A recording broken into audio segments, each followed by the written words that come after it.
ایران میں کرنسی کی قدر میں بے تحاشا کمی اور بڑھتی مہنگائی کے خلاف عوامی مظاہرے آج بھی جاری ہیں۔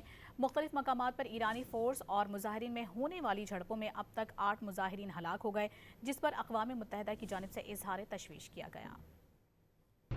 دارالحکومت تہران سمیت ایران کے مختلف شہروں میں کرنسی کی قدر میں بے تحاشا کمی اور بڑھتی مہنگائی کے خلاف احتجاج کو ایک ہفتہ مکمل ہو گیا۔ شہر شہر مظاہرین کی جانب سے توڑ پھوڑ، ہنگامہ آرائی اور مار دھاڑ کے واقعات میں اب تک 8 اموات ہو چکی ہیں۔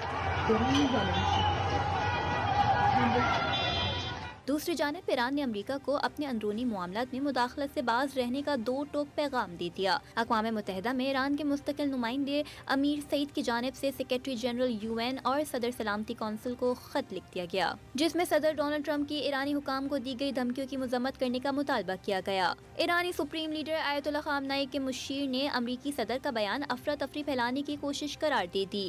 دوسری جانب اقوام متحدہ کی انسانی حقوق کونسل کی خصوصی نمائندہ مائے ساتو نے ایران میں حالیہ مظاہروں کے دوران 8 مظاہرین کی ہلاکت پر تشویش کا اظہار کیا۔ ایک ہفتے سے جاری احتجاجی مظاہروں کے باعث تہران سمیت کئی علاقوں میں نظام زندگی درہم برہم ہے۔